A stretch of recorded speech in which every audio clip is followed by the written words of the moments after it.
Hello everyone on YouTube, Master of Cards here, and here it is at last, my long-awaited top 10 Albino Dragon deck review. It's been a long time, but I'm a man of my word. I hope you're all keeping safe during this pandemic. And now then, without further ado, let's get into it. So, we'll start off at number 10, which is the Gorilla Silverbacks edition. This is basically a blackened version of the Gorilla deck, which we'll come to later. As you can see, look at that black design. But the reason this is at the bottom of my list because when you look at it, it's less detailed, even though with the silver and all that. Yeah. But, and if you look on the front of the deck, all the black has been substituted for purple. Still, I like the design of the core cards, even though the aces are a little less designed than the Gorilla deck. But like I say, we'll come to that later. And that is my number 10 deck. And at number 9, we have two decks that are tied for it. It's the Bicycle Synthesis deck, both red and blue. I decided to stick them both together because, well, it's the same thing, just two different colours. Say the back design look interconnected a bit. It's the same. The back design is not just the back of the box, and look at the ace of spades. Seems like they've all got holes in them. And plus, look at the design on the chord cards. Yeah. That one's got a hole in the heart. And of course, it's the same for the blue deck. There's no difference between them. The only difference is the back colour. But still, look at the designs.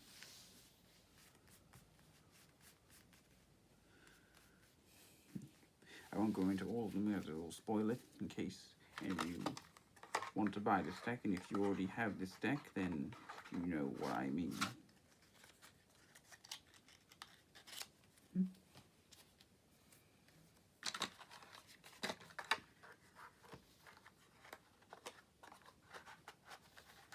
And that was number 9. And at number 8, it's the one we mentioned earlier, the Bicycle Gorilla back deck. And the reason this is higher than I have for the Silverbacks, because no metallic colour and the detail like that. It's just like a rider back, but except they've been substituted for gorillas and bananas.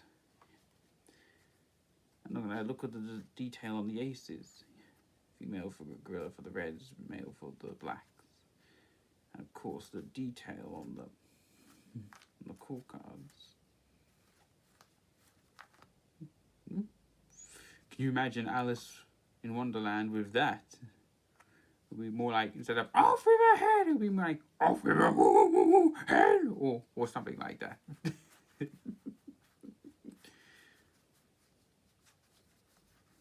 See? And that is number 8.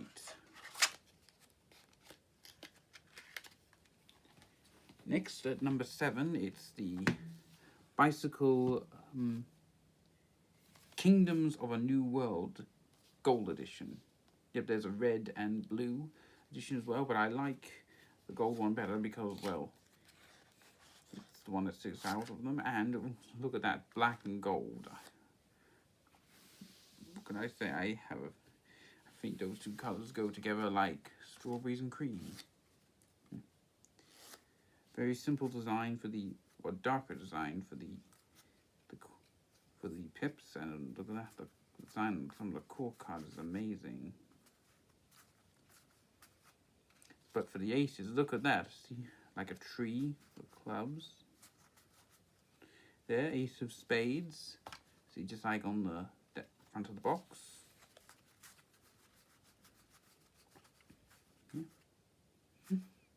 look at what they've done with the hearts. That is amazing. But I have to say my favourite of the aces in this is definitely the Ace of Diamonds. Look at that. It's like something out of a science fiction film. Like The Day After Tomorrow, but then again I wouldn't know because I've never seen that. Well, enough about that. And that was number 7. And at 6, we have another 2 tied for it. It's the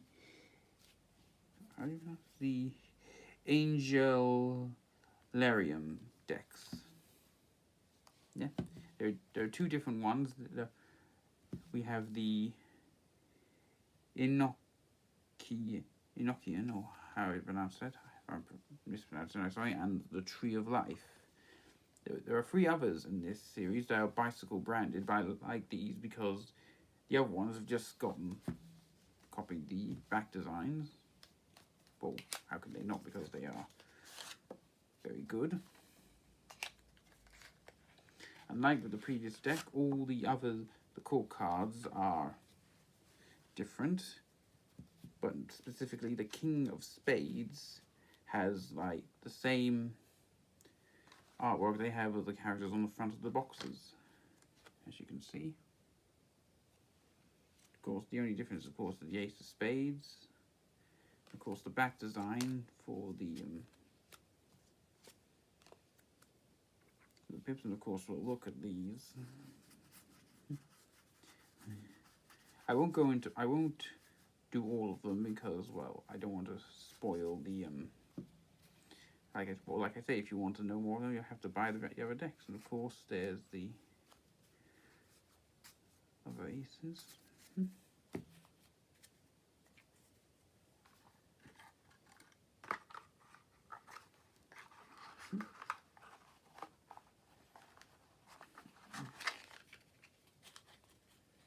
And that's why both of these 2 are tied for number 6.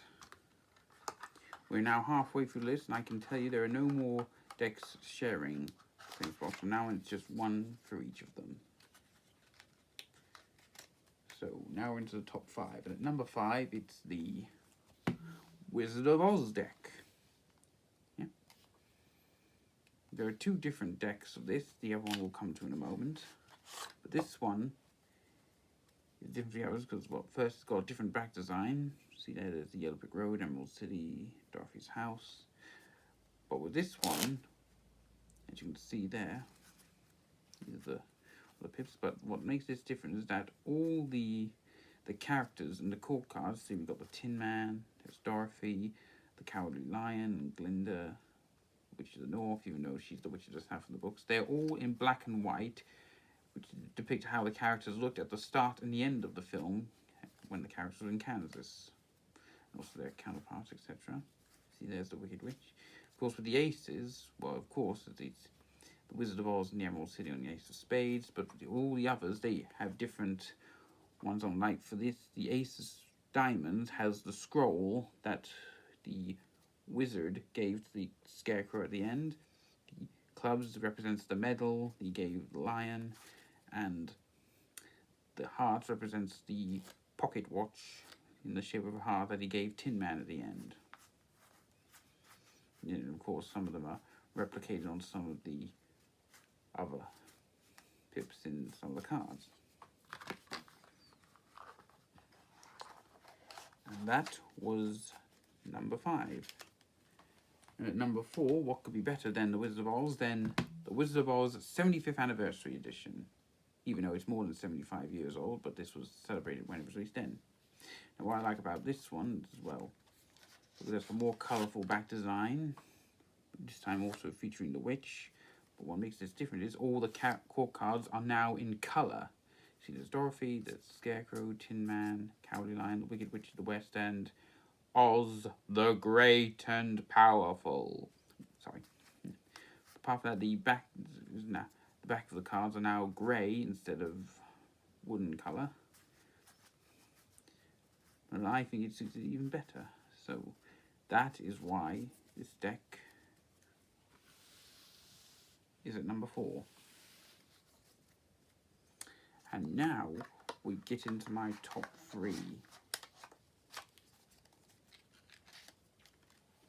And at number 3, it's dun, dun, dun, dun, dun, dun, Mighty Morphin Power Rangers. Now, believe me or not, I find this a little harder. I actually put it at number 3 because I am a massive Power Rangers fan. I grew up with it. So why did I put it at number 3? Well, I'll come to that in a bit. You see, look at that back design. Beautiful. Okay. As you can see, simple designs for the pips.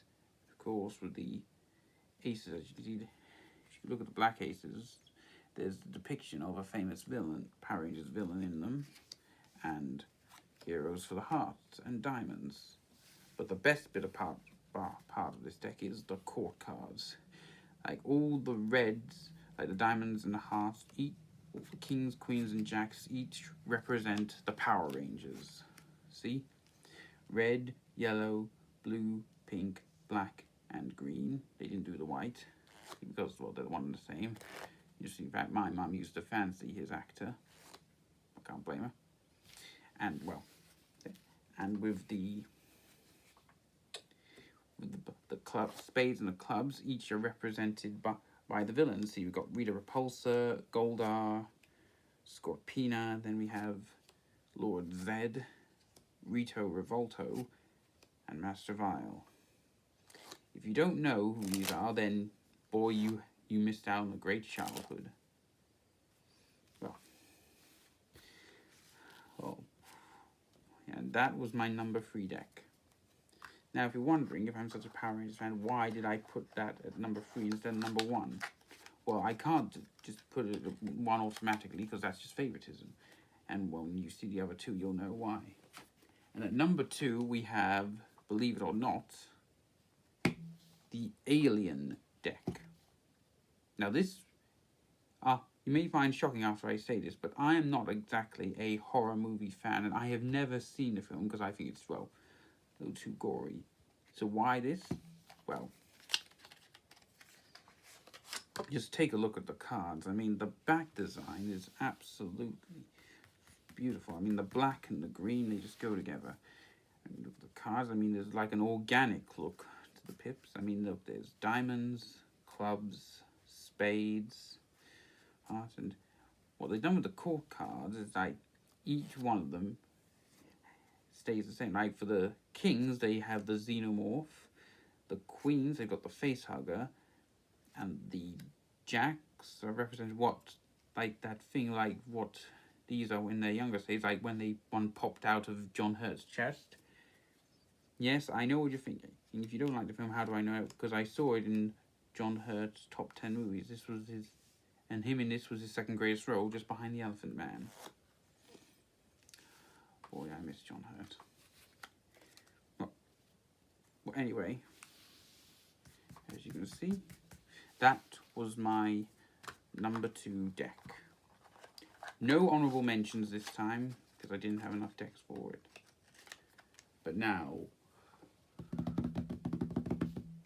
at number 1, it is the Bicycle Dragon Tome. I had to do this one because, well, I absolutely love dragons. See, well, take a look at this and look at that back design. I mean, whoa. It is beautiful. Let's take a look at some cards on front. See, there's the spit for the pip for the Ace of Hearts. And there's clubs.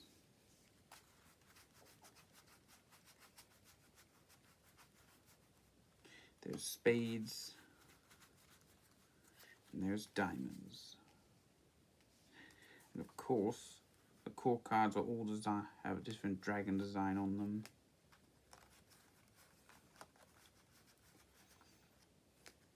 Absolutely beautiful.